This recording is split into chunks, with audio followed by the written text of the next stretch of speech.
Hello everyone. आज हम पढ़ेंगे पाश्चात्य राजनीति विचारक अरस्तु। और इस वीडियो में हम जानेंगे अरस्तु ने परिवार और संपत्ति के संबंध में किस प्रकार के विचार व्यक्त किए हैं। पाश्चात्य राजनीति विचारक अरस्तु के राजनीतिक विचारों का यह छठा वीडियो है। आइए टॉपिक को शुरू करते हैं। अरस्तु के परिवार तथा संपत्ति संबंधी विचार में सबसे पहले हम जानते हैं अरस्तु के परिवार संबंधी विचारों को। उस समय प्लेटो जो अरस्तु के गुरु थे, उन्होंने साम्यवादी व्यवस्था को अपने रिपब्लिक में स्थान दिया था। और प्लेटो ये मानता है कि एक आदर्श राज्य तभी प्राप्त किया जा सकता है जब परिवार तथा संपत्ति का साम्यवाद हो।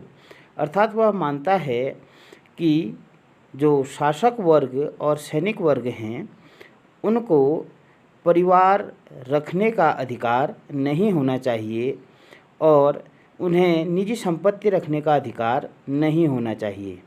लेकिन प्लेटो के शिष्य अरस्तु ने प्लेटो द्वारा प्रतिपादित साम्यवाद की आलोचना की और उन्होंने यह भी माना कि परिवार एक नैसर्गिक संस्था है, अर्थात परिवार एक प्राकृतिक संस्था है।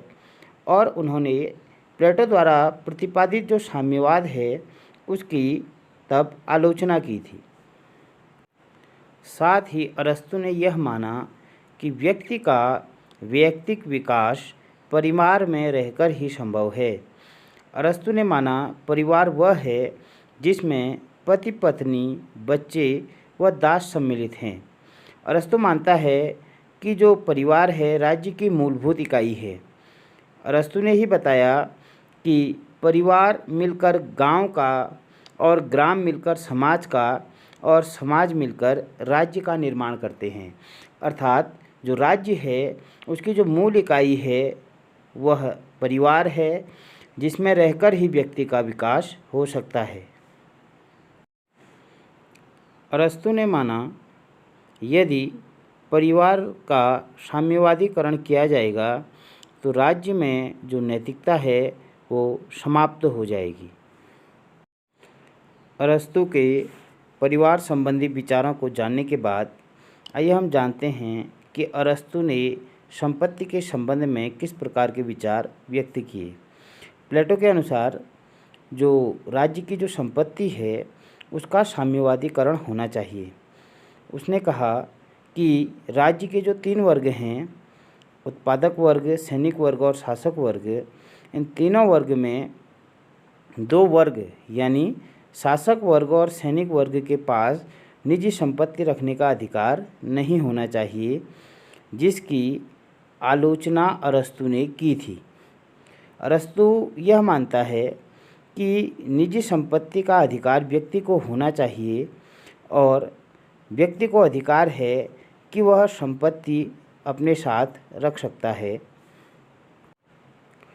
अरस्तु ने यह भी माना है कि जिस व्यक्ति के पास स्वयं की निजी संपत्ति नहीं है वह अपने हित को साधता है और वह राज्य हित में कार्य नहीं कर सकता है।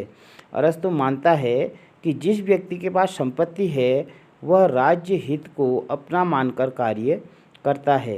साथ ही अरस्तु ने यह भी माना है कि संपत्ति यदि व्यक्ति के पास होगी तो वह राज्य हित को ध्यान में रखकर कार्य करेगा। यदि व्यक्ति धनहीन है तो वह राज्य हित को ध्यान में रखकर कार्य नहीं कर सकता है।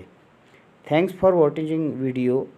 अगली वीडियो में हम अरस्तु के अन्य राजनीतिक विचारों का अध्ययन करेंगे। धन्यवाद।